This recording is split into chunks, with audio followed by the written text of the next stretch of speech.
akan menampilkan video pembuatan model sel tumbuhan dari clay dan styrofoam. Perkenalkan, nama saya Resti Aprilianti Sadira. Nama saya Rana Yulianti. Nama saya Cinta Trijanata. Nama saya Levi Aryansa. Nama saya Engalia. Perkenalkan, nama saya Levi akan menjelaskan tentang dinding sel dan membran sel. Dinding sel yaitu lapisan keras yang menyelimuti membran sel tersusun dari selulosa. Fungsinya yaitu yang pertama untuk melindungi sel tumbuhan, memberi bentuk tetap dan kelakuan pada sel. Yang terakhir menyokong struktur tumbuhan agar tidak mudah roboh. Yang kedua ada membran sel, yaitu lapisan tipis yang membungkus sitoplasma dan mengatur keluar masuknya zat. Fungsinya yaitu yang pertama untuk mengatur pertukaran zat antara dalam dan luar sel.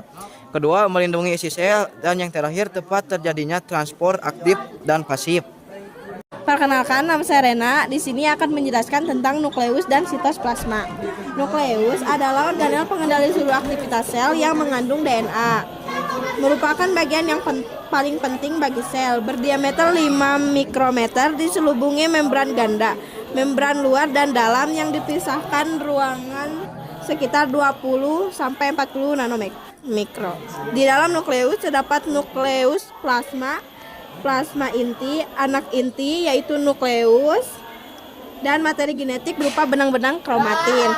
Berfungsi mengontrol sintesis protein dengan cara menyintesis RNA sesuai dengan perintah DNA, mengendalikan proses metabolisme sel, menyimpan informasi genetik berupa DNA, tempat pengendalian replikasi DNA, mengendalikan proses metabolisme sel. Yang kedua akan menjelaskan tentang sitoplasma. Sitoplasma adalah cairan sel yang terletak di dalam sel, di luar inti sel dan organel sel. Sitoplasma berbentuk cairan koloid homogen yang jernih serta mengandung nutrien, ion-ion, garam, dan molekul organik, misalnya karbohidrat, lemak, protein, dan enzim.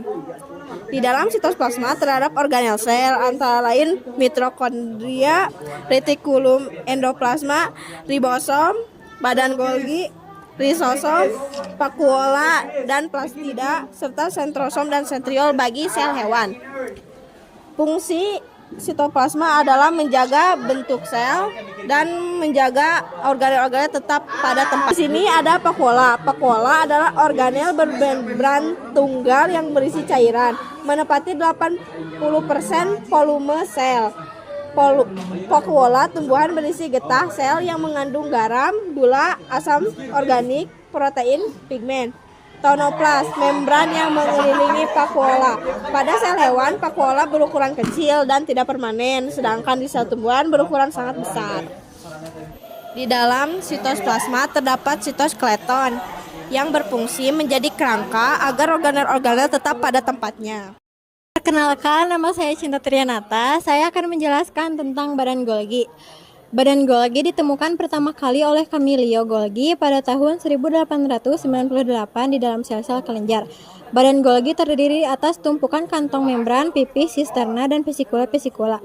Fungsi utama menyimpan hasil sekresi sel. Badan Golgi berperan sebagai pusat produksi, pergudangan, penyortiran, dan pengiriman produk sel seperti enzim dan hormon.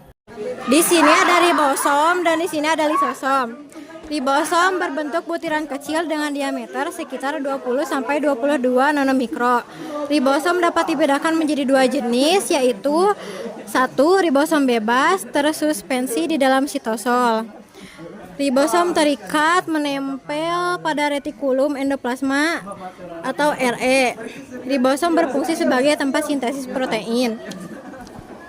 Lisosom merupakan organel kecil berdiameter 0,1 mikrometer, berbentuk seperti kantong vesikal yang diselubungi membran tunggal.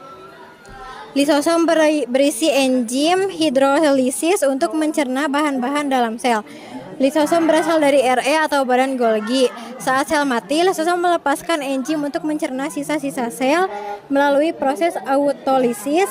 Lisosom sebagai alat pertahan sel mampu mencerna bakteri yang ditelan oleh sel fagositosis.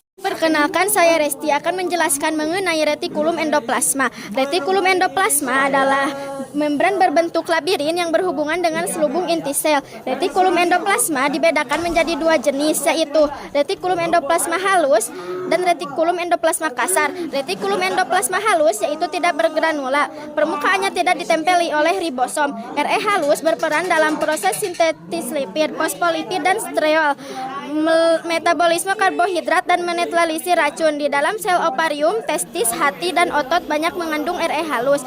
Yang kedua ada RE kasar. Jika permukaannya tidak ditempeli oleh ribosom, RE kasar berperan membentuk fosfolipid membrannya sendiri dan sintesis protein sekretori, misalnya glikoprotein dan hormon insulin di dalam sel pankreas. Perkenalkan, nama saya Muhammad Raja Pratama, ingin menjelaskan plastida. Plastida adalah organel penyimpanan materi yang dilindungi oleh membran ganda. Lalu ada kloroplas. Organel mengandung klorofil atau zat hijau. Fungsinya terjadinya fotosintesis dan mengubah energi cahaya menjadi energi kimia. Mitokondria yaitu organel sel yang berfungsi sebagai tempat respirasi sel untuk menghasilkan energi dalam bentuk ATP, digunakan untuk aktivitas sel. Mitokondria memiliki membran ganda, yaitu membran luar membatasi mitokondria dengan sitoplasma, sedangkan membran dalam membentuk lipatan-lipatan yang disebut dengan krista.